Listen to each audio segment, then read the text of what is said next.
आमतौर पे ना जब हम किसी बहुत बड़े कंस्ट्रक्शन प्रोजेक्ट के बारे में सोचते हैं तो हमारे दिमाग में सबसे पहले क्या आता है? मतलब वही भारी भरकम मशीनरी, आसमान छूती क्रेन्स, हजारों मजदूर और सालों की कड़ी मेहनत।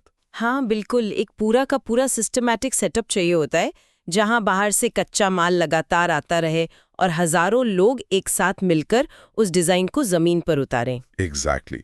लेकिन जरा एक ऐसे कंस्ट्रक्शन प्रोजेक्ट की कल्पना कीजिए जो सिर्फ एक छोटे से मास्टर ब्लूप्रिंट से शुरू होता है। मतलब कोई भारी मशीनरी नहीं है, किसी मजदूर को काम पर नहीं लगाया गया है। राइट, सब कुछ अंदर ही हो रहा है। हाँ, और वो एक अकेला ब्लूप्रिंट खुद ब खुद अपनी ईंटें बनाता है, अपनी दीवारें खड़ी करता है, पूरी वायरिंग सेट करता है और महज 9 महीने के अंदर एक पूरा का पूरा चलता फिरता सांस लेता हुआ शहर बनकर तैयार हो जाता है। ये बायोलॉजी को देखने का एक बेहद खूबसूरत नजरिया है, क्योंकि टेक्निकली अगर देखा जाए तो हम मानव जीवन की शुरुआत की बात कर रहे हैं, कंसेप्शन से लेकर बर्थ तक का पूरा सफर। सही कहा। और आज की इस डीप डाइव का हमारा मिशन भी यही है। हम इस पूरी प्रोसेस को डिकोड करने वाले हैं। एक अकेली कोशिका, मतलब एक सिंगल सेल से शुरू होकर खराबों सेल्स के एक परफेक्ट सिस्टम में बदलने की इस अनबिलीवेबल बायोलॉजिकल जर्नी को हम समझेंगे। और वो भी बिना किसी भारी मेडिकल जार्गन के, है ना? ताकि हर कोई इस चमत्कार के पीछे के क्यों और कैसे को आसानी से समझ सके। बिल्कुल। और यहाँ जो सबसे ज्यादा हैरान करने वाली बात है ना, वो ये है कि ये सिर्फ जीव विज्ञान की कोई रटी रटाई प्रोसेस नहीं है। ये एक ऐसा शानदार सिस्टम है जहाँ हर एक स्टेप अपने अगले स्टेप का ट्रिगर बनता है। सही कहा। इसमें कोई भी चीज कोइंसिडेंस नहीं है। ये नेचर की सबसे ज्यादा एक्यूरेट, सबसे कैलकुलेटेड इंजीनियरिंग है। तो चलिए इस मेगा प्रोजेक्ट के डे 1 पर चलते हैं। शुरुआत होती कैसे है? अगर हम इसको थोड़ा डीप में देखें तो ये एक ऐसी रेस से शुरू होती है जिसके जीतने के चांसेस मैथ के हिसाब से लगभग नामुमकिन से लगते हैं। हाँ, ये वाकई एक मिरेकल जैसा लगता है। ये सफर उस पल से शुरू होता है जब लाखों स्पर्म्स एक साथ रिलीज होते हैं। और हम यहाँ किसी 1 या 2 लाख की बात नहीं कर रहे हैं, ये संख्या करोड़ों में होती है। ओह वाओ, करोड़ों में? हाँ, एक्चुअली इसको आप ऐसे समझ सकते हैं कि पूरी दिल्ली या मुंबई की आबादी एक साथ एक मैराथन दौड़ रही है। लेकिन यहाँ चैलेंज सिर्फ इतनी बड़ी भीड़ नहीं है। महिला के शरीर के अंदर का एनवायरनमेंट खासतौर पर शुरुआत में बहुत ही एसिडिक और टफ होता है। मतलब रास्ता अपने आप में एक बहुत बड़ी रुकावट है। बिल्कुल। ये एक ऐसी भूल भुलैया है जिसे पार करने के लिए वो बने तो हैं, लेकिन उनमें से ज्यादातर तो रास्ते में ही खत्म हो जाते हैं। उन करोड़ों में से सिर्फ कुछ 100 ही यूट्रस को पार करके फलोपियन ट्यूब तक पहुंच पाते हैं। ये तो किसी महाकाव्य की तरह लग रहा है यार। करोड़ों योद्धाओं ने शुरुआत की, लेकिन मंजिल तक सिर्फ मुट्ठी भर ही पहुंचे। और उन कुछ 100 में से भी ना, एंड में सिर्फ एक ही सक्सेसफुल होता है। सिर्फ एक। वेट, सच में? सिर्फ एक? बाकी सब फेल? हाँ, सिर्फ एक स्पर्म एग तक पहुंचकर उसके बाहरी आवरण को पार करता है और जैसे ही वो अंदर जाता है, ठीक उसी माइक्रोसेकंड में एक केमिकल रिएक्शन होती है जो एग के बाहरी हिस्से को पूरी तरह से सील कर देती है, ताकि कोई और एंट्री ना ले सके। राइट? एग्जैक्टली। और इसी पल माता और पिता दोनों की तरफ से 23 क्रोमोसोम आपस में मिलते हैं और 46 मतलब 46 क्रोमोसोम्स वाला एक नया सेल बनता है जिसे जाइगोट कहते हैं। और यहीं पर आकर ये कॉन्सेप्ट बहुत ही ज्यादा इंटरेस्टिंग हो जाता है, क्योंकि ये वही पल है जहां सब कुछ पहले से तय हो चुका है। बिल्कुल, सब कुछ लॉक हो जाता है। जैसे जेंडर क्या होगा, फिजिकल ट्रेट्स क्या होंगे, बालों का रंग कैसा होगा, यहाँ तक कि फ्यूचर में कुछ खास बीमारियों का रिस्क कितना होगा, ये सब उसी एक पल में तय हो जाता है। ये तो ऐसा है जैसे आपको एक छोटी सी पेन ड्राइव मिल जाए जिसमें एक पूरी स्मार्ट सिटी बनाने का सॉफ्टवेयर, 3D नक्शा और पूरा टाइम टेबल पहले से ही कोडेड हो। ये सच में एक बहुत ही परफेक्ट एनालॉजी है। और जैसे ही ये पेन ड्राइव सिस्टम में लगती है ना, काम तुरंत शुरू हो जाता है। कुछ ही घंटों के अंदर उस एक सेल का डिवीजन शुरू हो जाता है। 1 से 2, 2 से 4, 4 से 8। तो क्या इस टाइम पर उसका साइज भी बढ़ रहा होता है? नहीं, साइज में वो बार नहीं हो रहा होता। उसी छोटे से स्पेस के अंदर सेल्स बस खुद को मल्टीप्लाई कर रही होती हैं और कुछ दिनों में ही ये सेल्स का एक सॉलिड गुच्छा बन जाता है जिसे मोर्यूला कहते हैं। लेकिन ये जो गुच्छा है, ये सिर्फ एक सॉलिड बॉल बनकर तो नहीं रहता है ना? मैंने पढ़ा था कि ये अंदर से हॉलो होने लगता है। हाँ, सही पढ़ा आपने। और यहीं पर पहली बार सेल्स का बंटवारा यानी डिवीजन ऑफ लेबर शुरू होता है। ये बॉल, जिसे आप ब्लास्टोसिस्ट कहते हैं, एक पानी से भरी हुई खोखली बॉल जैसी बन जाती है। अच्छा, तो मतलब अब इनका रोल तय हो रहा है। एग्जैक्टली। इसके अंदर सेल्स का एक छोटा सा गुच्छा एक तरफ इकट्ठा हो जाता है। ये हिस्सा आगे चलकर बेबी बनेगा और जो सेल्स इस बॉल की आउटर लेयर बना रही हैं, वो आगे चलकर प्लेसेंटा का निर्माण करेंगी। मतलब टीम अब बन चुकी है। एक टीम वो नया शहर बनाएगी और दूसरी टीम उस शहर के लिए सप्लाई चेन और सिक्योरिटी का इंतजाम करेगी। और फिर डे 5 से 7 के आसपास ये बॉल यूट्रस की वॉल में खुद को इम्प्रिंट कर लेती है, राइट? जिसे इम्प्लांटेशन कहते हैं। हाँ, इम्प्लांटेशन। और एक बार ये इम्प्लांटेशन हो गया तो ये बाहरी लेयर बॉडी को एक बहुत ही स्ट्रॉन्ग केमिकल सिग्नल भेजती है। बॉडी एक स्पेशल हार्मोन बनाती है जिसे HCG कहते हैं। ओह वेट, ये वही हार्मोन है ना जिसे प्रेगनेंसी टेस्ट किट्स पकड़ती हैं? बिल्कुल वही। ये हार्मोन बॉडी के लिए किसी इमरजेंसी अलार्म की तरह काम करता है। ये अलार्म फीमेल बॉडी को बताता है कि प्रोजेक्ट शुरू हो चुका है, अब वो पुरानी मंथली क्लीनिंग प्रोसेस को तुरंत रोक दो। अब हमें अगले 9 महीने के लिए एक नई लाइफ को सिक्योर रखना है। एग्जैक्टली। और अब जब मास्टर ब्लूप्रिंट सेफली सेट हो चुका है तो यहां से कंस्ट्रक्शन का सबसे क्रूशियल फेज शुरू होता है, फर्स्ट ट्राइमेस्टर, यानी पहले 1 से 12 हफ्ते। तो इस फेज में ऐसा क्या खास होता है जो उसको सबसे क्रिटिकल बनाता है? देखिए, इस दौरान वो जो सेल्स का छोटा सा गुच्छा था ना, वो 3 अलग अलग लेयर्स में डिवाइड हो जाता है, जिन्हें जर्म लेयर्स कहते हैं। एक मिनट, मैं यहाँ इस प्रोसेस का कैसे समझना चाहता हूँ, क्योंकि ये सारी सेल्स तो शुरू में बिल्कुल एक जैसी थी ना, फिर अचानक से उन्हें कैसे पता चलता है कि किसको क्या काम करना है? यही तो DNA का मैजिक है। हर सेल में पूरा ब्लूप्रिंट तो होता है, लेकिन इस स्टेज पर सेल्स ये डिसाइड करती हैं कि उन्हें ब्लूप्रिंट का कौन सा पन्ना पढ़ना है। Oh wow. ये ऐसा है जैसे एक ही क्लास के बच्चे अचानक डिसाइड कर लें कि कुछ डॉक्टर्स बनेंगे, कुछ इंजीनियर्स और कुछ आर्टिस्ट्स। पहली लेयर एक्टोडर्म ये तय करती है कि वो ब्रेन, स्पाइनल कॉर्ड और स्किन बनाएगी। दूसरी लेयर मीसोडर्म मसल्स, बोन्स और हार्ट बनाने का काम लेती है। और तीसरी एंडोडर्म लंग्स, लिवर और डाइजेस्टिव सिस्टम का निर्माण शुरू कर देती है। ये वाकई में दिमाग चकराने वाला है। और अगर मैं सही हूं तो इसी दौरान लगभग चौथे हफ्ते के आसपास एक बहुत ही मैजिकल चीज होती है, दिल धड़कने लगता है ना? हाँ, बिल्कुल सही। जो लोग हमें सुन रहे हैं, जरा सोच कर देखिए, आपकी छाती में जो दिल इस वक्त धड़क रहा है, उसने अपना काम तब शुरू कर दिया था जब आप एक मटर के दाने से भी छोटे थे। तब से लेकर आज तक उसने एक भी दिन की छुट्टी नहीं ली है। ये सच में हैरान करने वाली बात है। और सिर्फ दिल ही नहीं, वीक 6 तक अंगों की छोटी कलियां, जिन्हें लिम्ब बड्स कहते हैं, वो भी दिखने लगती हैं। इन्हीं से आगे चलकर हाथ और पैर बनेंगे। लेकिन मेरे मन में यहाँ एक सवाल आ रहा है। अगर हम इस एम्ब्रियो के साइज की बात करें तो पहले ट्राइमेस्टर में यह बहुत ही छोटा होता है, तो फिर इसको सबसे क्रिटिकल स्टेज क्यों कहा जाता है? मतलब सारा वजन और साइज तो बाद में बढ़ना है ना, तो असली काम तो बाद में होना चाहिए। ये सवाल बहुत लोगों के मन में आता है, लेकिन इसको आपके उस कंस्ट्रक्शन वाले एग्जाम्पल से ही समझते हैं। जब किसी बहुत ऊंची बिल्डिंग की फाउंडेशन डाली जा रही होती है तो बाहर से बिल्डिंग कुछ खास ऊंची नहीं दिखती है ना। हाँ, सारा काम तो जमीन के नीचे हो रहा होता है। एग्जैक्टली। लेकिन वो सबसे मेन हिस्सा है। अगर उस फाउंडेशन में कोई छोटी सी भी दरार आ जाए या सीमेंट का मिक्सचर थोड़ा भी गलत हो जाए तो आगे बनने वाली पूरी बिल्डिंग कमजोर हो जाएगी। इस फर्स्ट ट्राइमेस्टर में बेबी का साइज बहुत नहीं बढ़ता, बल्कि बॉडी के हर मेन ऑर्गन की फाउंडेशन रखी जा रही होती है। अच्छा, मतलब अगर इस टाइम पर कुछ गड़बड़ हुई तो लॉन्ग टर्म डैमेज हो सकता है। हाँ, अगर यहाँ कोई वायरस, रेडिएशन या किसी गलत दवा का असर हो जाए तो ऑर्गन डेवलपमेंट में बहुत बड़ी प्रॉब्लम आ सकती है। ओह, अब मैं समझा। तो बेसिक ढांचा और पूरी वायरिंग इसी दौरान बन रही है, और एक बार जब हफ्ता 8 या 9 तक ये बेसिक स्ट्रक्चर बन जाता है तब हम इसे ऑफिशियली फीटस कहते हैं। सही कहा। अब हमारी फाउंडेशन पूरी तरह रेडी हो चुकी है। तो अब आती है सेकेंड ट्राइमेस्टर, हफ्ते 13 से लेकर 26 तक। अब हमारे पास एक ढांचा है, लेकिन इसको एक मटर के दाने से बढ़कर एक खरबूजे के साइज तक पहुंचना है।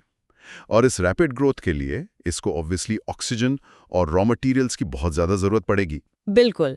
और यहीं से इस पूरी प्रोसेस का सबसे बड़ा हीरो अपनी पूरी पावर के साथ एंट्री लेता है, और वो है प्लेसेंटा। प्लेसेंटा के काम करने का तरीका मुझे हमेशा से सबसे ज्यादा फैसिनेट करता है, क्योंकि बच्चे के अपने लंग्स और डाइजेस्टिव सिस्टम तो अभी काम नहीं कर रहे होते ना, वो तो अभी अंडर कंस्ट्रक्शन है। हाँ, वो अभी फंक्शनल नहीं होते। तो क्या प्लेसेंटा बेसिकली बच्चे के लिए एक एक्सटर्नल लंग, किडनी और लिवर की तरह काम कर रहा होता है? Exactly. Placenta is the ultimate support system. ये एक ऐसा ऑर्गन है जो बॉडी में पहले से मौजूद नहीं होता। ये सिर्फ और सिर्फ इस प्रोजेक्ट के लिए बनता है, और प्रोजेक्ट पूरा होते ही शरीर से बाहर आ जाता है।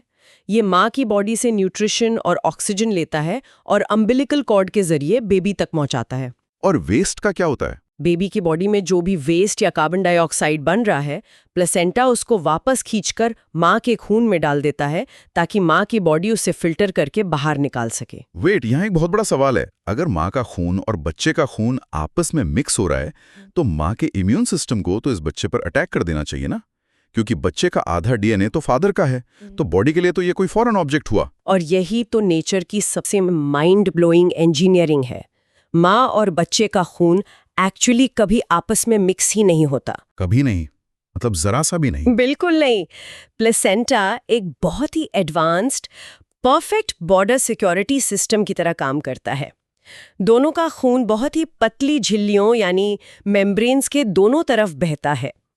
ऑक्सीजन और न्यूट्रिएंट्स उस मेम्ब्रेन को पार कर सकते हैं, लेकिन ब्लड सेल्स उसे पार नहीं कर सकते। ओह, इसको साइंस में डिफ्यूजन कहते हैं ना? हाँ, इसको आप ऐसे इमेजिन कर सकते हैं जैसे एक चाय की छलनी जो पानी और फ्लेवर को तो आर पार आने जाने देती है, लेकिन चाय पत्ती को रोक लेती है।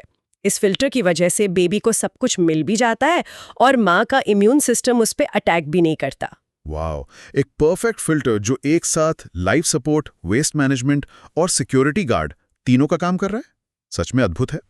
और इसी सॉलिड सपोर्ट सिस्टम की वजह से बच्चा इस सेकंड ट्राइमेस्टर में इतनी तेजी से ग्रो करता है। हाँ, उसका स्केलेटन जो पहले सिर्फ सॉफ्ट कार्टिलेज था, वो अब प्रॉपर्ली हार्ड बोन्स में बदलने लगता है। और मैंने सुना है इसी दौरान माँ को पहली बार बेबी के मूवमेंट्स फील होते हैं, जिसे क्विकनिंग कहते हैं। बिल्कुल। बेबी अपने हाथ पैर चलाना शुरू कर देता है, और सिर्फ फिजिकल ग्रोथ ही नहीं, इसी फेज में वो एक्सटर्नल वर्ल्ड के साथ अपना पहला कनेक्शन भी इस्टेब्लिश करता है। अच्छा, मतलब उसकी हियरिंग डेवलप हो जाती है? हाँ, उसके सुनने की क्षमता डेवलप हो जाती है। सबसे पहले वो जो आवाज़ें सुनता है ना, वो माँ की हार्ट बीट, उसके खून के बहने की आवाज़ और डाइजेशन की साउंड्स होती हैं। और फिर धीरे धीरे वो बाहर की आवाज़ें जैसे म्यूजिक या लोगों की बातें भी सुनने लगता है। तो दूसरे ट्राइमेस्टर तक हमारा ढांचा पूरी तरह खड़ा हो गया, हड्डियां सख्त हो गईं, आंख और कान काम करने लगे।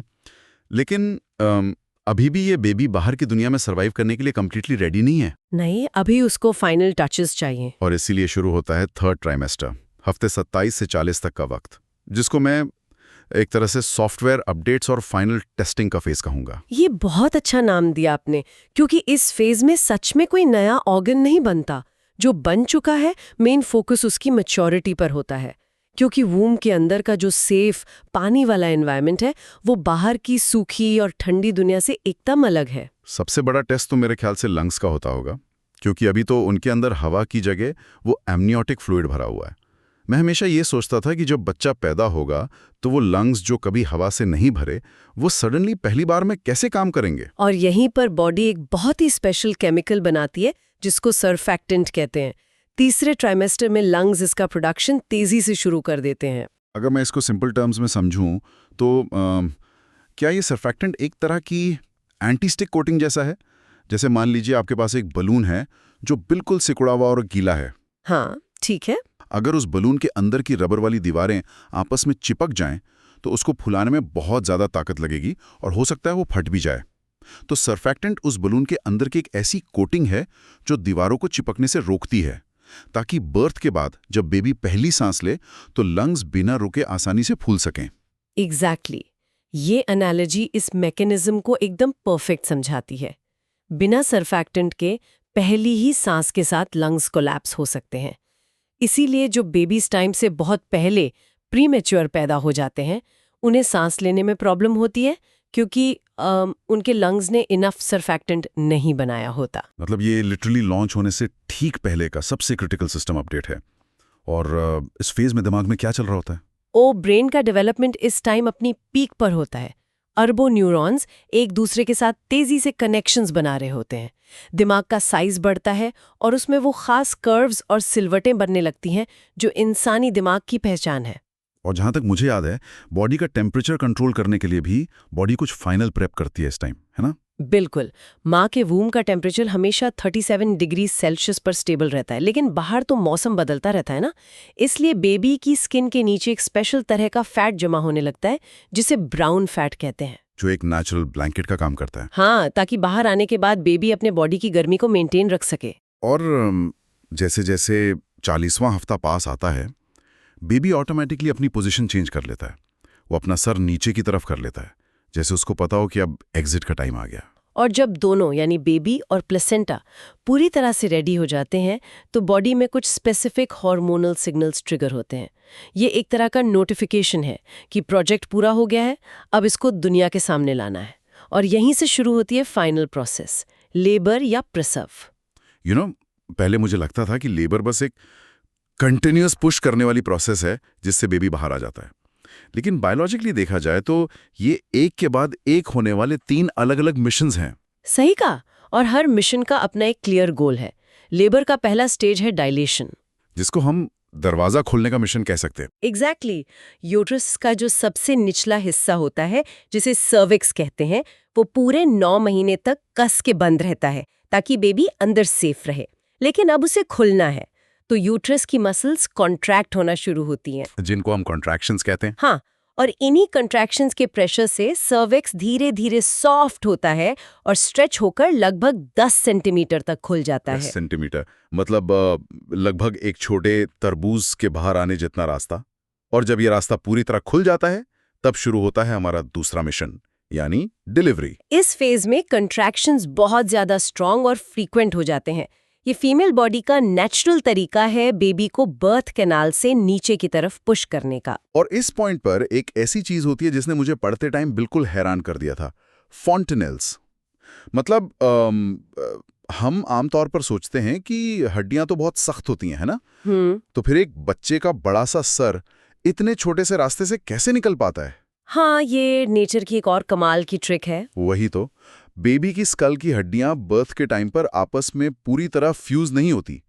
उनके बीच में सॉफ्ट गैप्स होते हैं जिन्हें फॉन्टेनेल्स कहते हैं। और इसका सबसे बड़ा फायदा ये होता है कि जब बेबी उस नैरो बर्थ कैनाल से गुजर रहा होता है तो उसके स्कल की वो हड्डियां थोड़ा सा दबकर एक दूसरे के ऊपर स्लाइड कर सकती हैं। मतलब सर का साइज उस रास्ते के हिसाब से फ्लेक्सिबिलिटी दिखाता है, वो थोड़ा लचीला हो जाता है और कुछ टाइम बाद वापस अपनी नॉर्मल शेप में आ जाता है।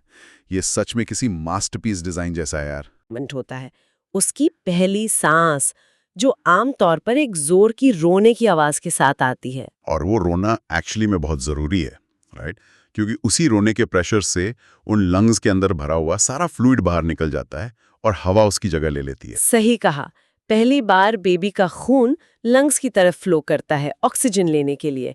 और इसी के साथ लेबर का तीसरा और आखिरी मिशन शुरू होता है, प्लेसेंटा की डिलीवरी। हाँ, वो अम्बिलिकल कॉर्ड जो अब तक बेबी और प्लेसेंटा को जोड़े हुए थी, उसे काट दिया जाता है। और बर्थ के कुछ ही मिनट बाद यूट्रस दोबारा कॉन्ट्रैक्ट होता है और प्लेसेंटा को बॉडी से बाहर निकाल देता है। उसका 9 महीने का पर्पस अब पूरा हो चुका है। और जैसे ही वो अम्बिलिकल कॉर्ड कटती है, बेबी जिंदगी में पहली बार, लिटरली पहली बार, अपनी माँ की बॉडी से टोटली इंडिपेंडेंट हो जाता है। उसका अपना एक इंडिविजुअल सिस्टम शुरू हो जाता है। वो अपना खून खुद साफ कर रहा है, अपना खाना पचाने की तैयारी कर रहा है और अपनी ऑक्सीजन खुद फिल्टर कर रहा है। लेकिन इसका ये मतलब नहीं है कि वो इस बड़ी दुनिया के लिए कंप्लीटली रेडी है। नेचर उसको कुछ प्री प्रोग्राम्ड सॉफ्टवेयर देकर भेजती है जिन्हें हम रिफ्लेक्सेस कहते हैं। ये उसको कोई सिखाता नहीं है। अच्छा, जैसे वो रूटिंग रिफ्लेक्स, अगर आप किसी न्यूबॉर्न बेबी के गाल को हल्के से टच करें तो वो तुरंत अपना सर उस तरफ घुमाता है और अपना मुंह खोलने लगता है जैसे फूड ढूंढ रहा हो। हाँ, बिल्कुल वही। या फिर ग्रास्पिंग रिफ्लेक्स, अगर आप उनकी छोटी सी हथेली में अपनी उंगली रखें तो वो उसको इतनी जोर से और टाइटली पकड़ लेते हैं कि आप हैरान रह जाएंगे।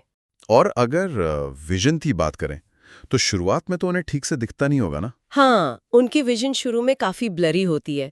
वो ज्यादा दूर तक फोकस नहीं कर सकते। लेकिन मैंने पढ़ा था कि ये ब्लरीनेस भी एक वेल थॉट आउट प्लान का हिस्सा है। उनका फोकस नेचुरल तरीके से सिर्फ 8 से 12 इंच की दूरी पर ही सेट होता है। और जानते हैं ये दूरी इतनी स्पेशल क्यों है? क्योंकि ये ठीक वही डिस्टेंस है जो फीडिंग के टाइम एक माँ के चेहरे और बच्चे की आंखों के बीच होती है। Oh wow. हाँ, वो नेचुरली लाइट और चेहरों पर रिएक्ट करते हैं और यहीं से शुरू होती है एक नई जर्नी, एक्सटर्नल वर्ल्ड में माँ और बच्चे के बीच बॉन्डिंग की नई शुरुआत। तो अगर हम इस पूरी बात को एक सेकंड के लिए रिवाइंड करें, हमने एक सिंगल इनविजिबल सेल से स्टार्ट किया था, एक ऐसी चीज जिसे हम बिना माइक्रोस्कोप के देख भी नहीं सकते, और सिर्फ 280 दिनों के अंदर बिना किसी बाहरी मशीनरी या फैक्ट्री के वो खराबों सेल्स के एक परफेक्टली फंक्शनिंग इंडिपेंडेंट इंसान में कन्वर्ट हो गया। ये वाकई में एक ऐसी चीज है जो इंसान को गहराई से सोचने पर मजबूर कर देती है। हमारी बॉडी का हर एक छोटा सा पार्ट, ब्रेन के कॉम्प्लेक्स न्यूरल नेटवर्क से लेकर दिल के धड़कने तक, सब कुछ कितनी परफेक्ट हार्मनी में काम कर रहा है। बिल्कुल। ये साइंस और बायोलॉजी की सबसे बड़ी और सबसे इंट्रिकेट स्टोरी है। और इसकी सबसे ब्यूटीफुल बात यह है कि हमारे आसपास चलने वाला हर एक इंसान इस बात का लिविंग प्रूफ है। हम सब एक टाइम पर इस अनबिलीवेबल फेज से गुजरे हैं। ये सच में जीवन का सबसे बड़ा मिराकल है, एक आम कंस्ट्रक्शन प्रोजेक्ट से कहीं कहीं ज्यादा आगे। लेकिन इस पूरे मिराकल को रैप अप करते हुए मेरे दिमाग में एक ख्याल आ रहा है, एक ऐसा थॉट जो हमारी आज की इस चर्चा से भी थोड़ा आगे निकल जाता है। अच्छा, ऐसा क्या ख्याल है? देखिए, अभी हमने बात की कि कैसे अम्बिलिकल कॉर्ड कटती है, प्लासेंटा बाहर आता है, और वो बेबी जो अब तक माँ की बॉडी का ही एक पार्ट था, वो पूरी तरह से फिजिकल रूप में अलग हो जाता है। वो फिजिकली दो अलग बॉडीज बन जाते हैं। हाँ, बायोलॉजिकली तो ऐसा ही होता है। लेकिन क्या वो वाकई में कंप्लीटली 100% अलग होते हैं? साइंस में एक बेहद दिमाग घुमाने वाला कॉन्सेप्ट है जिसको माइक्रोचाइमरिज्म कहते हैं। ओह हाँ, वो बहुत ही फैसिनेटिंग कॉन्सेप्ट है। जब 9 महीने तक माँ और बच्चा एक ही शरीर शेयर करते हैं ना, तो बच्चे की कुछ स्टेम सेल्स प्लासेंटा को क्रॉस करके माँ की बॉडी में परमानेंटली एंटर कर जाती हैं। और जब कॉर्ड कटती है, उसके सालों बाद, यहाँ तक कि डेकेड्स बाद भी, उस बच्चे का थोड़ा सा डीएनए, उसकी कुछ जिंदा सेल्स माँ की बॉडी में हमेशा के लिए रह जाती हैं। माँ के दिल में, उसके ब्रेन में, उसके ऑर्गन्स में। ये बहुत कम लोग जानते हैं। तो इसका मतलब, जब कोई माँ ये कहती है ना कि उसका बच्चा हमेशा उसके दिल के करीब है या उसके दिल में बसता है, तो वो सिर्फ एक इमोशनल मेटाफर नहीं है, ये बायोलॉजी का एक सॉलिड फैक्ट है। एक ऐसा माइक्रो लेवल का इनविजिबल कनेक्शन जो उन दोनों को लाइफ लॉन्ग फिजिकली जोड़े रखता है। ये थॉट सच में गूज़बम्प्स देने वाला है ना? तो जो लोग हमें सुन रहे हैं, इस आखिरी थॉट को अपने साथ लेके जाइए। ज़रा सोचिएगा इस बारे में कि हम सिर्फ अपने आप से नहीं, बल्कि जिनसे हम जुड़े हैं उनसे किस डीप लेवल पर कनेक्टेड हैं। आज की इस डीप डाइव में हमारी तरफ से बस इतना ही। इस आगे भी हम और नए टॉपिक्स पर और डिटेल्स लाएंगे। तब तक के लिए अपने अंदर चल रहे इस मिरेकल को फील करते रहिए।